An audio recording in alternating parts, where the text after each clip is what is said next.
To be talking about creating a map for your fantasy book. Now, I love map making. It's something I do for my mental health to relax. If I'm having a bad day, I'll just create a map because it's just fun for me.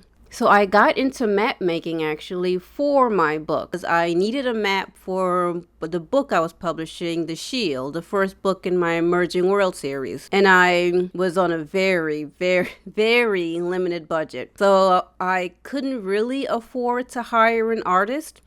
I guess I could have. No, I couldn't really afford to hire an artist. I wanted to figure out if I can make a map myself. So I watched a lot of YouTube videos. At the time, I was fortunate enough where I had attended a digital publishing conference and ended up winning like a year's subscription to Adobe Creative Suite. So that helped a whole lot. Right now I pay for Creative Suite, but at that time I was just like, I have Creative Suite for a year, let's see what it can do, you know?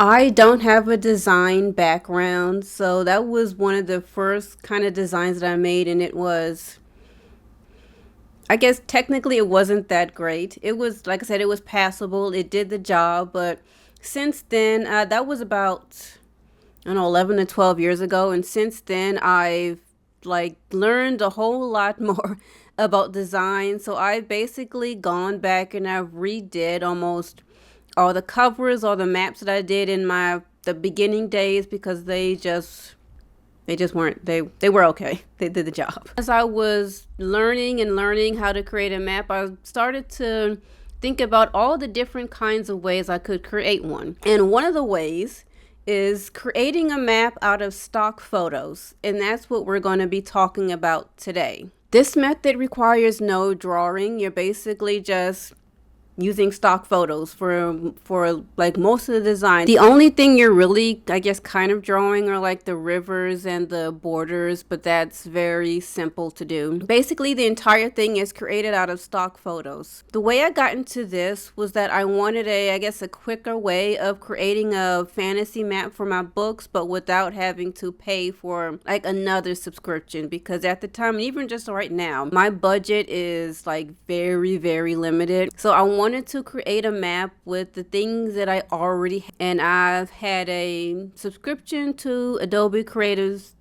Suite, so I had Photoshop, and I also needed stock photos for my blogs, for my book promotion, for book covers, for stuff like that. So at the time, I had a subscription to Shutterstock, and this is not sponsored, but Shutterstock is basically the default stock photo site that I use. So all the stock photos that I'm going to be showing you throughout this tutorial is going to be that I downloaded from that site. Now, then the question is, why would you create a map using stock photos when you can use like a city builder like Incarnate? And that is a good question.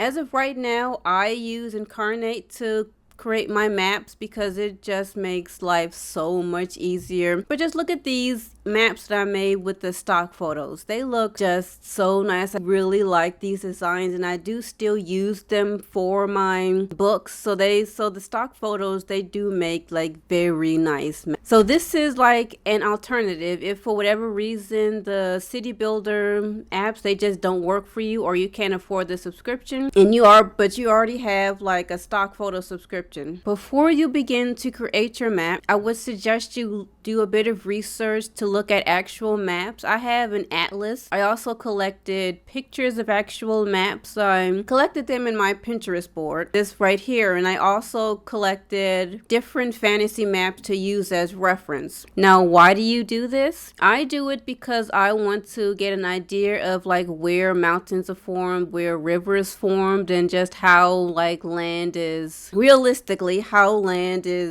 usually situated and how things are positioned. Now, you're saying that you're creating a fantasy world. You don't really have to be realistic to our world, which is true. But at least I guess with the way I world build is that I don't usually say this is different just because magic. I basically need to know why something is the way it is in order to create a reason why it's different in my book. And I honestly was being lazy, and I didn't really want to like get into like the stuff like geography to try to figure out like how swamps are formed and stuff like that in order to figure out how to like make it different in my world. I just didn't really want to do that. It was basically just easier for me to stick to our world kind of geography when creating my maps. But if you don't have to do that if you don't want to, because it's your map, your book. You can create it however you want. So another thing I also would suggest is making a rough sketch of your map. This is mine, and as you can see, it's really rough. This map here is not the one we'll be creating out of stock photos. The one we'll be creating today is it will be a very simple map just to show you how you can create one with stock photos. Now I know I've been talking a while, so let's get into creating the map.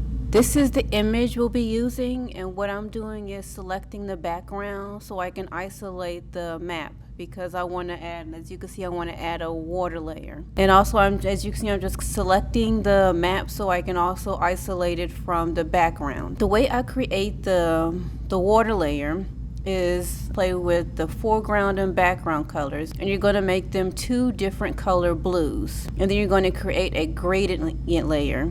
Then you're going to do filter, render clouds, and you see this creates a nice water texture. And you can play with the different colors to see which ones you prefer. So if the first ocean texture you don't like, you can go back, change your foreground and background colors, and try again. Now as for the landmass, I usually like to use a parchment background, and the way I do that is I create a pattern. So I have a parchment background that I like to use here, and I will select it and then define pattern, and I'll just give it a name like that parchment. And so when you do that, when you go into blend options and pattern, you can just add that pattern that you just created onto whatever and onto your design.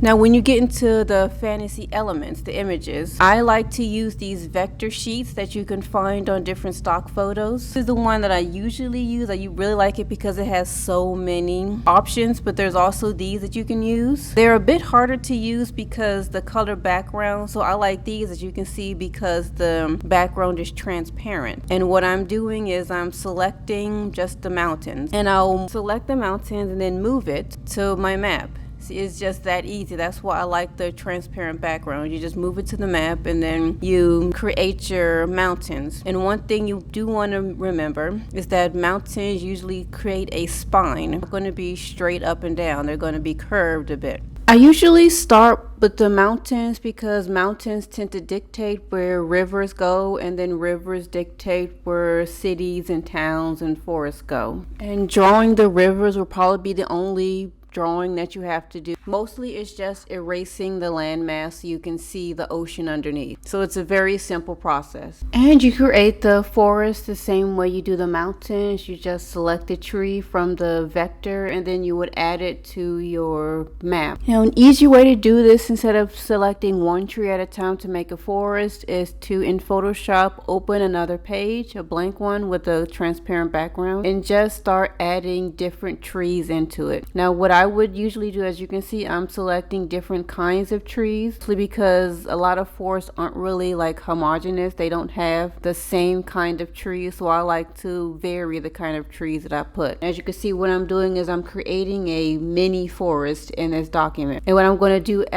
once I finish this mini forest is select every image in that page and then just drag them all into my forest and onto my map. And that is just a faster way to create a forest. And then you would go in and add mini trees in between to fill in some of the spaces so it doesn't look so square.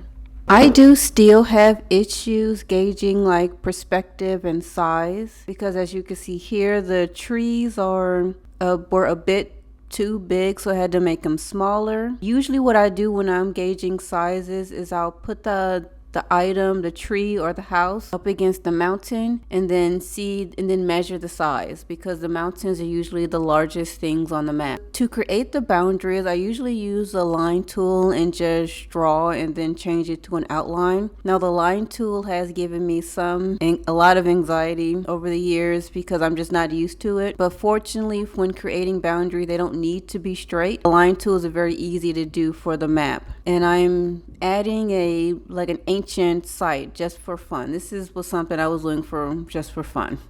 because it's my map and I just wanted to add something interesting. So for this kind of map making, I wouldn't say that it's very beginner friendly because it requires a lot of use of Photoshop, and so you need a lot of knowledge of Photoshop. But map making in general isn't really beginner friendly. It is a very difficult thing to do, and it's a very difficult thing to get right. So I would suggest you just in general, whatever software you use, just do a lot of research on map making so you can create the best map possible for your book. And here's the finished version of my map.